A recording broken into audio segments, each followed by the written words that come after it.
नमस्कार, मी सावित्री. माझे नाव सावित्रीबाई फुले असे होते. माझे आई बाबा शेतकरी होते. मी 9 वर्ष शिकून मी ज्योतिबा फुलेसोबत भेटली. ज्योतिबा मला शिकवायचे.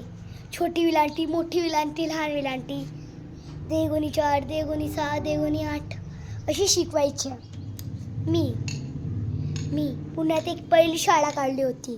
तुम्ही म्हणायचे मुलगी काय शिकली नाही पाहिजे, तुम्ही ना मुलीला बाहेर निघायचे पाप समजायचे का बाय. ज्योतिबा सावित्रीबाई आपल्या मुलीला भडकवायची का बा. सावित्रीबाई म्हणायची का बा तुला आमची शाळेत शिकवायचे, तू तुझ्या आई बाबाला म्हणायचो का बा आम्हाला शिक्षण शिकायचं आहे. पण तुमचे आई बाबा म्हणे का बा मुली शिक्षण नाही शिकू शकत, पण मुलं खरंच शिक्षण शिकू शकते. कारण की असं आहे की एक मुलगा शिकला तर हुशार बनेल आणि एक मुलगी शिकली तर सगळ्यांना शिकवीन, असं हे माझं म्हणणं होतं. आणि जे मी पुण्यात पहिली शाळा काढली होती तशा 3 होत्या. 2 ज्योतिबा फुले यांच्या होत्या 2 आणि एक शाळा ते बी माझी ज्योतिबा फुले यांची नव्हती. ते माझी शाळा. ज्ञान आहे घर आहे दार आहे, ज्ञान आहे घर आहे दार आहे. नमस्कार, माझे नाव इष्टानेश भगवतकर. मी सावित्री. मी शाळा शिकवायला जायची तर तुम्ही म्हणायचे पोरी ही पाप आहे, पोरी ही पाप आहे, पोरी ही पाप आहे. पोरं हे दहान आहे, पोरं हे दहान आहे, पोरं हे दहान आहे. पण असं नव्हते.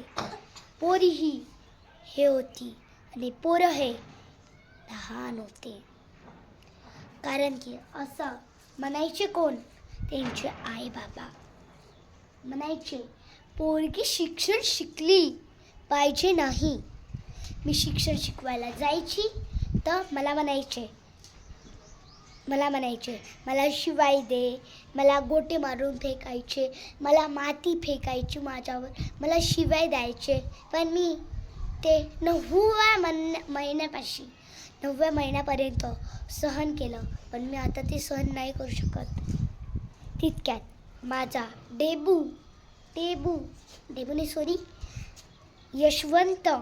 यशवंत आणि मी एक शाळा काढली. डॉक्टर.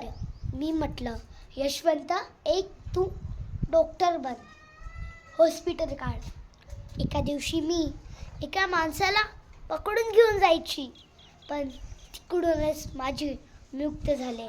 मी इतकेच बोलून माझे 3 शब्द खतम करतो. जय हिंद, जय भारत.